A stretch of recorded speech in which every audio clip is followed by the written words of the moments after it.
দিব্যজ্যোতির প্রেম জীবন নিয়ে গোপন তথ্য ফাঁস করলেন নায়কের মা।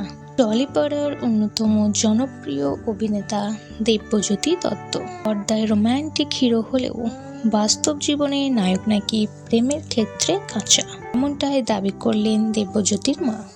টলিপাড়ার অন্যতম জনপ্রিয় অভিনেতা দিব্যজ্যোতি দত্ত ছোট পর্দায় পরপর হিট মেগা উপহার দেওয়ার পর বর্তমানে তিনি বড় পর্দাতেও পা রেখেছেন। প্রথম ছবিতে সৃজিত মুখোপাধ্যায়ের পরিচালনায় কাজ করেছেন। কিছুদিন আগেই প্রেম দিবসে ফের নায়কের ছবি ঘোষণা করা হয়েছে। সেই ছবিতেও প্রেমের ছবি।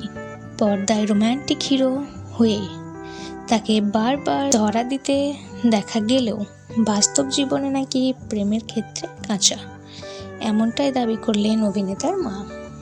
রচনা বন্দ্যোপাধ্যায়ের জনপ্রিয় রিয়েলিটি শো দিদি নাম্বার ওয়ানে মায়ের সঙ্গে দেখা মিলেছে দিব্যজ্যোতির।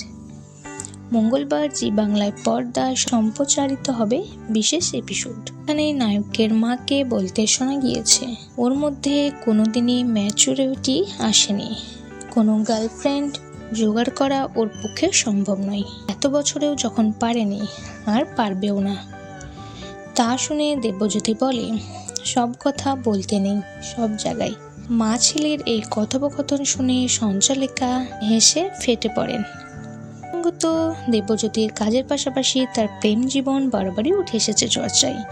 একসময় শোনা যেত তিনি নাকি প্রথম ধারাবাহিকের নায়িকা দেবাদ্রিতা বসুর সঙ্গে প্রেম করছে। তারপর অনন্যা দাসের সঙ্গে নায়কের ছবি ঘিরেও নানা জল্পনা তৈরি হয়। ছাড়া তার জনপ্রিয় মেগা অনুরাগের ছোঁয়া নায়িকা স্বস্তিকা দত্তের সঙ্গেও দিব্যজ্যোতির নাম জড়ায়। যদিও পরে জানা যায় তাদের মধ্যে নাকি সমস্যা দেখা দিয়েছে। যে সূত্রে দিব্যজ্যোতিকে সর্বশেষ ছোট পর্দায় দেখা গিয়েছিল অনুরাগের ছোঁয়া ধারাবাহিকে। তার আগে জয়ী চুনিপান্না দেশের মাটি ধারাবাহিকেও তাকে দেখা গিয়েছিল।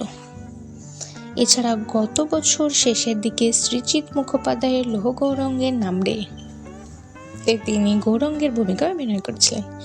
এছাড়া তিনি গুনগুন করে মহুয়া ছবিতে সরকারি পরিচালক হিসেবে কাজ করতে চলেছে। পাশাপাশি প্রেম দিবসে প্রকাশ্যে আনা হয়েছে নায়কের নতুন ছবি রেড ফ্লক। ভালোবাসা বেশি তে দিব্যানী মণ্ডলের বিপরীতে ধরা দেবেন। তো বন্ধুরা, দিব্যজ্যোতিকে আপনাদের কেমন লাগে অবশ্যই কমেন্ট করে জানাবেন। ভিডিওটি ভালো লাগলে একটা লাইক করবেন, চ্যানেল সাবস্ক্রাইব করে পাশে থাকবেন।